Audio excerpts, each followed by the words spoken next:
Soyez les bienvenus au rendez-vous de Flash Info sur Kingo TV. Mesdames et messieurs, bonjour.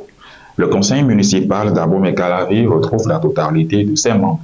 Déférant à l'arrêté préfectoral émis la semaine dernière, le maire de la commune d'Abomey-Calavi a procédé le lundi 20 novembre 2023 à l'installation des 7 conseillers suppléments restants, dont les titulaires sont incarcérés ou en cavale dans le dossier dit des 39 hectares.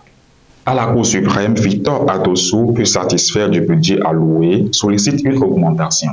Le président de la Cour suprême, Victor Adossou, a souligné devant la commission budgétaire les grandes orientations du budget à exécuter en 2024. C'était le lundi 20 novembre 2023 au Palais des gouverneurs à Porto Novo.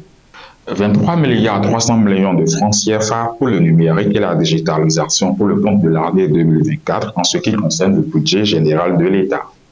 La ministre du Numérique et de la Digitalisation, Aurélie Adamsoulé-Zoumaro, était à l'Assemblée nationale hier lundi 20 novembre 2023 pour présenter le budget de son département. Cotonou abrite la 4e réunion du groupe de travail sur le programme des maîtres formateurs de la douane. 16 fonctionnaires des douanes venus de 8 pays, à savoir le Bénin, le Burkina Faso, la Côte d'Ivoire, le Cameroun, le Ghana, le Nigeria, le Sénégal et le Togo, prennent part depuis hier lundi 20 novembre 2023 à la 4e réunion du groupe de travail sur le programme des maîtres formateurs de la douane à Cotonou. La rencontre est organisée par l'Organisation mondiale des douanes, OMD, en collaboration avec l'Agence japonaise de coopération internationale, JICA, et l'administration des douanes du Bénin. Une désolation d'observer 0 enseignant de PS dans la base de données des AME en enseignement secondaire. Le gouvernement du président Patrice Talon, par le biais du ministère des Enseignements secondaires, techniques et de la formation professionnelle MESTFP, envisage de recruter de nouveaux aspirants dans la discipline des écoles physiques et sportives EPS.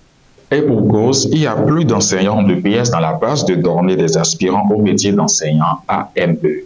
Intéressons-nous dès à présent à la culture où le président Patrice Talon exprime la fierté nationale au compatriote Thierry Oussou suite au dévoilement de son œuvre d'art. Ceci a été fait en compagnie du ministre du Tourisme, de la Culture et des Arts Jean-Michel Abimbola la semaine dernière au Conseil économique, social et environnemental CESE à Paris en France.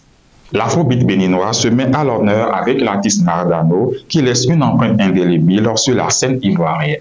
La 8e édition de la prestigieuse cérémonie des prix Lutte s'est tenue le dimanche 19 novembre 2023 au Sofitel Ivoire en présence d'un parterre de personnalités, tous venus soutenir la musique africaine.